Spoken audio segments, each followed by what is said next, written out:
Hey guys, it's National Master Kevin Yang back at it with a second video of follow-up to a second game that I played against a fellow chess club member.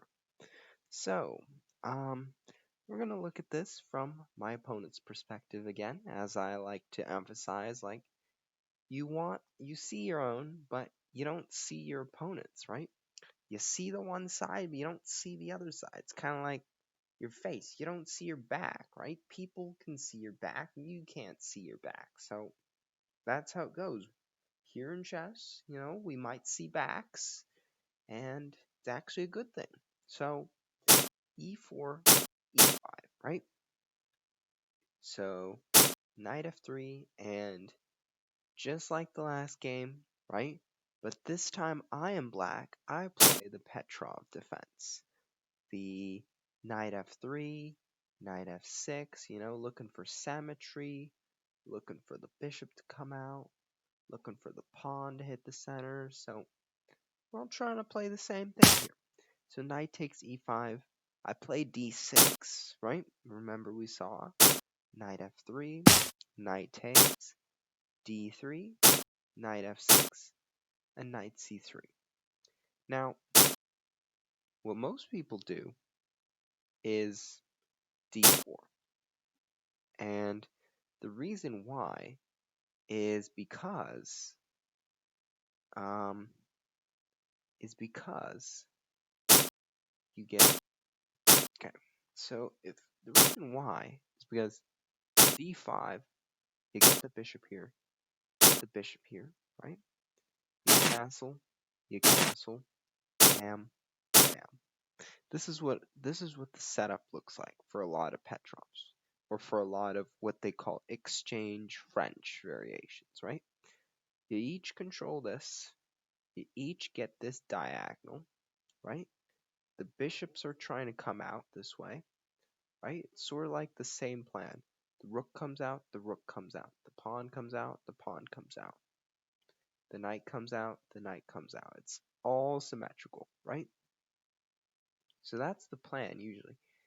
Because at this point, d3, usually people play d4, get the bishop out, because the bishop wants that square. The bishop doesn't want to look here. The bishop looks clumsy here, right? They want the bishop to do something, so they tell it to go up a little bit, right? So knight c3, completely fine. d5, now d5, okay. So bishop e2, that's completely fine. I play bishop d6, right? So I'm trying to follow the setup, get the pawn up here, right?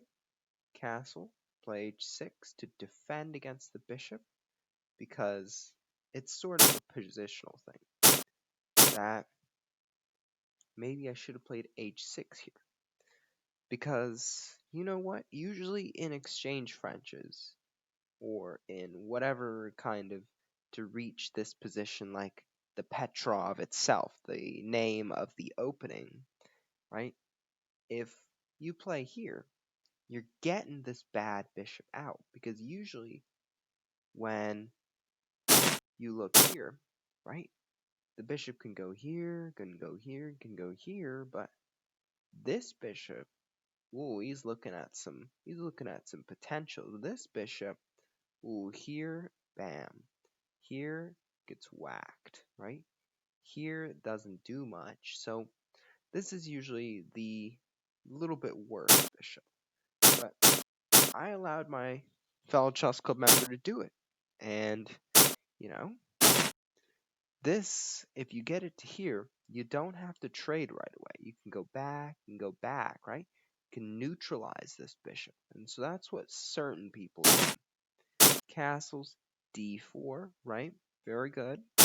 h6, and bishop d2. Now, I think this is a fine move, right? But remember what I said I don't know, maybe a minute ago, about neutralizing this good bishop, right? Because this bishop here, he's got a lot of potential. It's got a lot of potential. But this guy here, if you bring him back, he's got no potential, right? He's got nowhere to go. He's looking all sad, right? You want to bring him to some place where he's like, ooh, I got some talent, so I can do something, right? And another thing good about keeping the bishop on this diagonal is you keep this in touch, right? You don't just allow the queen to get out, because then you go takes and just ruin the structure, right? So let's say bam, and then this happens, and this happens, and this is terrible for black. So black doesn't want that to happen. So now you see that if you leave the bishop on this diagonal, the black queen is strapped until, let's say, bam, bam, bam, right? So now the knights are protected. The next move is to get the queen out. So that's usually one way to solve this problem. So, as I said, you want to keep your bishop on this diagonal because of two things. One, keep an eye, right? Sort of like the hawk at watch, right? Second of all, you might want to back up and say, hey, yo, I want to stop you, you know? Can't all be fun and games. It has to be some dueling going around. But if you go here, it's going to look sad. He can't go here. He can't go back. He can't go back. He can't challenge this guy. So it looks like, ugh, terrible. So, okay, bishop f5. Try to get the bishop out. Bishop d3. You know, trying to neutralize the bishop. I respect that, but I play knight e4. And it's odd because, you know, you might think, ooh, this might be good, right? This is terrible for white. No, it's not terrible. And here's the reason, right? So this pawn capturing here controls these two squares. This pawn right here controls these two squares. But if you were to trade everything else on this board and leave the kings, this would be terrible. But since you have all these pieces, right? This is controlling this square, so the knight can't come in anymore. So this is a good thing. This is a good thing. So, okay. That didn't happen because I thought, okay, might be a good thing for him to trade. So, knight e4 happens.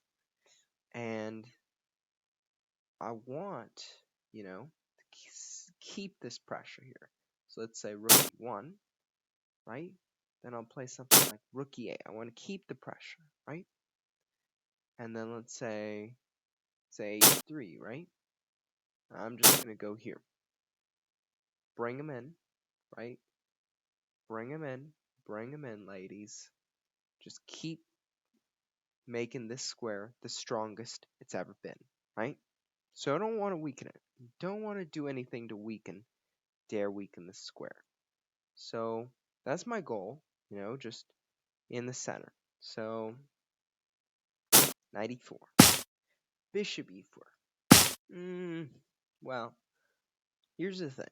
When you trade, you have to ask yourself one question, right? Is it worth trading? And does it help me, right? So the thing is, taking here, it's going to help me, but it's not going to help white, right? Because I can take here, right? And I get space. I get take this.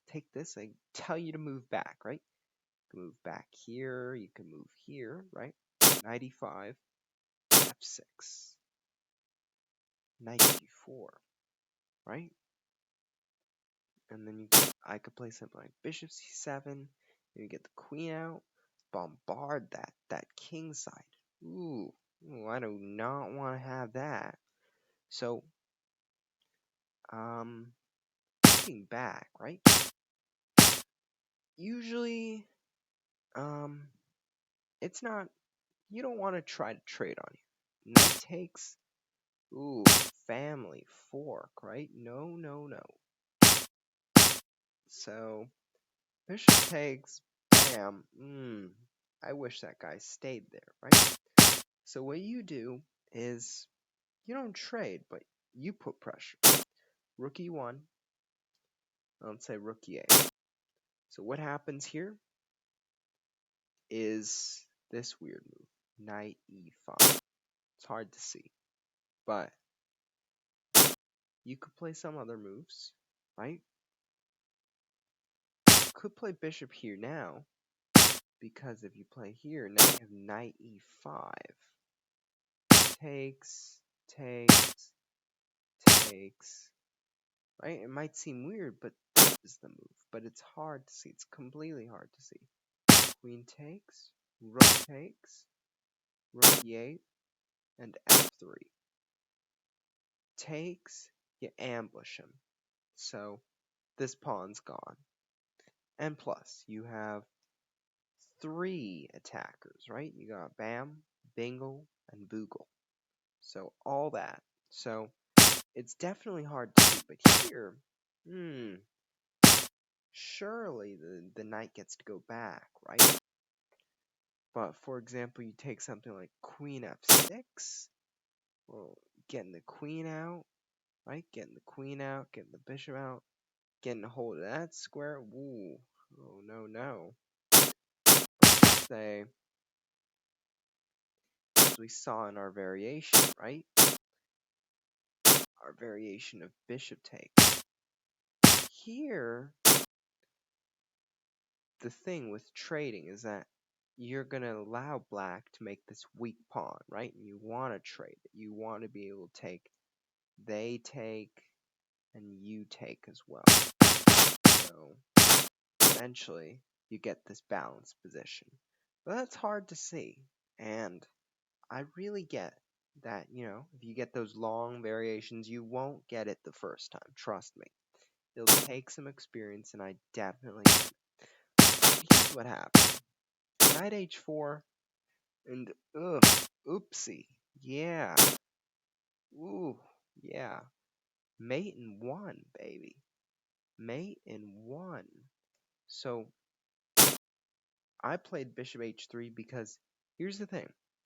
I told our chess club member, I was like, I'm going to give a piece back, but he didn't take the piece. He didn't take it. So I was like, ooh, I really want to give back the piece because now I can take this, right?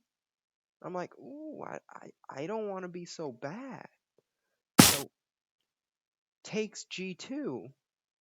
I'm like, please take me. Please take me. Don't take me this way because nighty night, but at least take me here because, you get a piece, but I get to take this, but I'm not going to take it because I'm going to be nice. But, seriously, sometimes taking peace sometimes is, it's hard to think, ooh, that's a free piece? Is he really offering me a free piece? It's kind of like playing mind games, right? So, as I say, it's like chess is part psychology, right? It's this battle that you're like, ooh, is that free? Is that really free? But you don't know if it's free. So, those are the hard things, right? You look at this and you might think, oh, is that free? Is that really free? Is there some kind of trick? Is there some kind of bait behind it?